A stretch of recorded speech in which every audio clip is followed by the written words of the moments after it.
जनमानस पर विवादित बयान देने वाले स्वामी प्रसाद को अब लोगों के विरोध का भी सामना करना पड़ रहा है।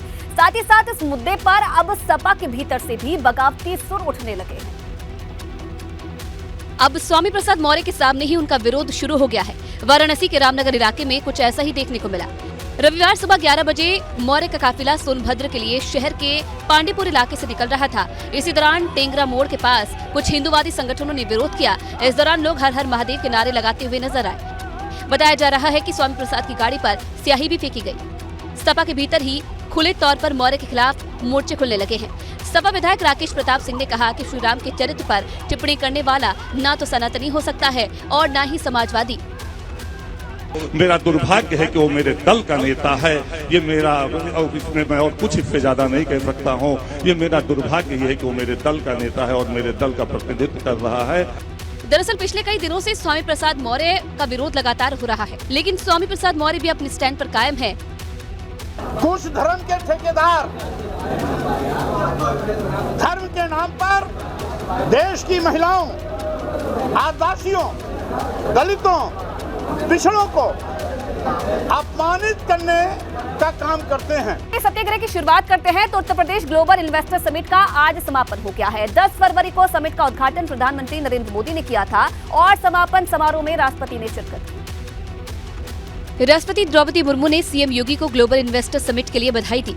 राष्ट्रपति ने उत्तर प्रदेश को उत्तम निवेश प्रदेश बनाने के लिए शुभकामनाएं दी और कहा कि उत्तर प्रदेश समृद्ध होगा तो भारत और अधिक समृद्ध बनेगा।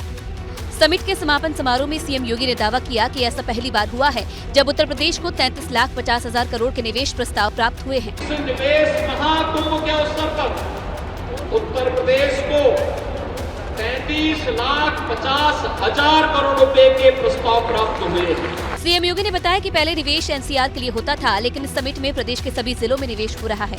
बम्पर निवेश से यूपी के 93 लाख युवाओं को रोजगार हासिल होगा। 93 लाख से अधिक नौजवानों को नौकरी और रोजगार की सुविधा इसके माध्यम से उपलब्ध कराने में सफल होंगे। आपको बता दें कि 3 दिनों तक चलने वाले ग्लोबल इन्वेस्टर समिट में 40 देशों से जुड़े उद्यमी शामिल हुए। 10 देश पार्टनर कंट्री के रूप में शामिल हुए, जबकि 25,000 से अधिक लोग इस समिट के गवाह बने।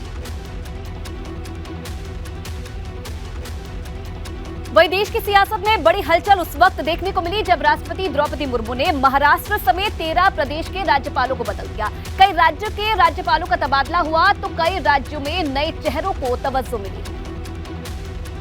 इस हेरफेर में यूपी की राजनीति में बड़ा कद रखने वाले 3 चेहरों को शामिल किया गया है। भाजपा के वरिष्ठ नेता शिव प्रताप शुक्ला को हिमाचल प्रदेश, मऊ के कई बार के विधायक फागू चौहान को मेघालय और लक्ष्मण आचार्य को सिक्किम का राज्यपाल बनाया गया है।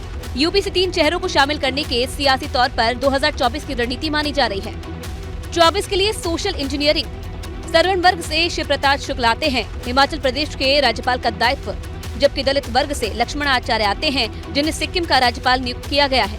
ओबीसी वर्ग से फागू चौहान आते हैं, मेघालय का राज्यपाल इन्हें बनाया गया है। फागू चौहान बतौर बिहार के राज्यपाल अपनी सेवा दे रहे थे। तीनों चेहरों को राज्यपाल बनाए जाने पर कौशल विकास मंत्री कपिल देव ने बधाई दी है और बहुत अनुभव उनका संगठन के नाते काम करने का रहा है। दोनों को राज्यपाल के नाते दायित्व दिया गया है। मैं प्रधानमंत्री जी का, माननीय राष्ट्रपति जी का और पूरे संगठन का भी धन्यवाद करता हूँ। उनको शुभकामनाएं देता हूँ दोनों को। जिन 13 राज्यों में गवर्नर और उपराज्यपाल बनाए बदले गए हैं, उनमें से 9 राज्यों में इसी साल विधानसभा चुनाव होने हैं।